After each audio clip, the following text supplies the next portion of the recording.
जिन लोगों ने भी सहारा इंडिया कंपनी में इन्वेस्ट किया है, निवेश किया है, उन सभी लोगों के लिए खुशखबरी है।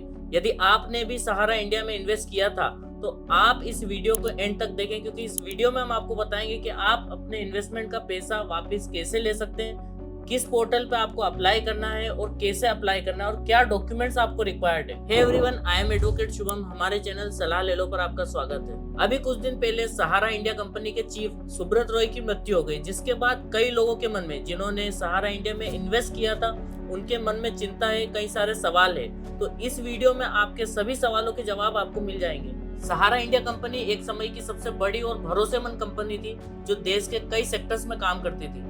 देश के हर कोने से करोड़ों लोगों ने सहारा इंडिया कंपनी में इन्वेस्ट किया था। जिन लोगों ने भी सहारा इंडिया में निवेश किया था, वे सभी मान चुके थे कि उनका पैसा डूब चुका है। लेकिन कई सालों के केस चलने के बाद सुप्रीम कोर्ट ने फाइनली ऑर्डर किया और सेंट्रल गवर्नमेंट ने एक पोर्टल लॉन्च किया, और इस पोर्टल के माध्यम से सभी निवेशकों को उनकी राशि दी जाएगी।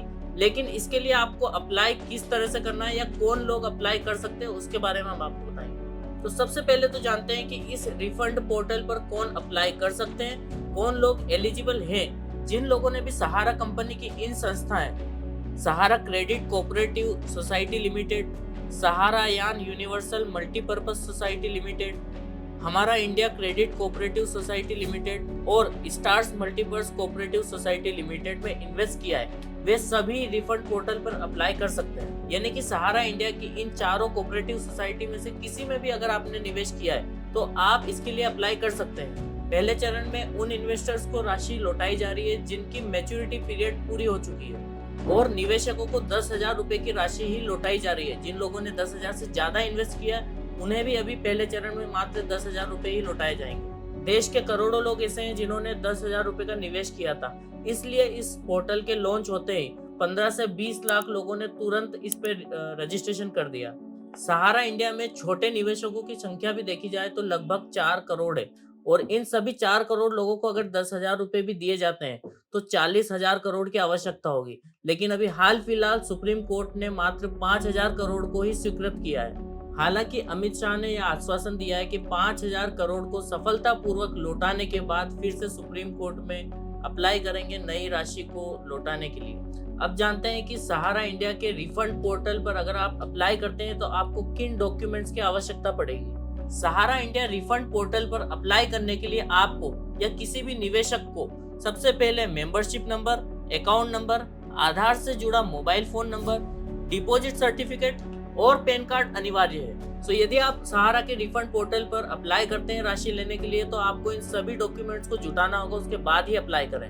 अब जानते हैं कि सहारा इंडिया पोर्टल, तो स्क्रीन पे दिए गए लिंक पर जाकर आपको रिफंड पोर्टल खोलना है और इस पर जाकर आपको अपनी सारी जानकारियां देनी है जो वहां पर पूछ रहे हैं। पोर्टल पर आपसे 12 नंबर का मेंबरशिप नंबर पूछा जाएगा, जो कि आपके सहारा इंडिया के इन्वेस्टमेंट के जो डॉक्यूमेंट्स है उस पर आपको देखने को मिल जाएगा।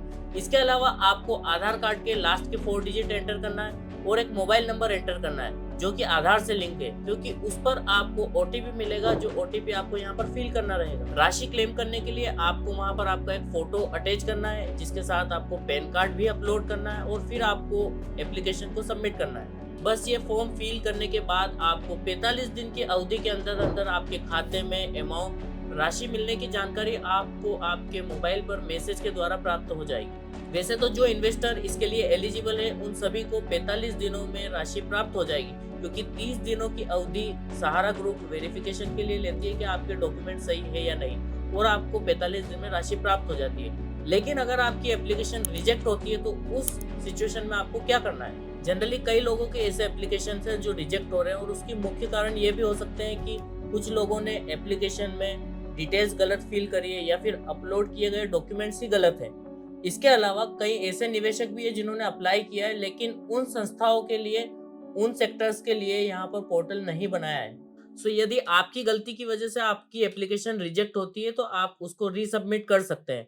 लेकिन अगर आपकी एप्लीकेशन रिजेक्ट नहीं हुई है, तो आपको दोबारा इसी ऑप्शन के जरिए रीसबमिट नहीं करना है। आवेदन पर या एप्लीकेशन पर रीसबमिट करने के लिए भी आपको उसी पोर्टल पर जाना है और रीसबमिशन लॉगिन पर लॉगिन करना है। आपसे जो डिटेल्स मांगी जाती है आपको वो फिल करना है, ओटीपी आएगा, उसे शेयर करके आपको लॉगिन करना है। सो इस तरह आप घर बैठे सहारा इंडिया रिफंड पोर्टल के माध्यम से एप्लीकेशन सबमिट कर सकते हैं या फिर रीसबमिट कर सकते हैं और अपनी निवेश की गई राशि को प्राप्त कर सकते हैं। सो यदि सहारा इंडिया या फिर रिफंड पोर्टल से जुड़े अगर आपके और कोई सवाल है तो आप कमेंट बॉक्स में पूछ सकते हैं, हम आपको तुरंत रिप्लाई करेंगे। और इसी तरह के लीगल नॉलेज के लिए चैनल को सब्सक्राइब करें और वीडियो को शेयर करें।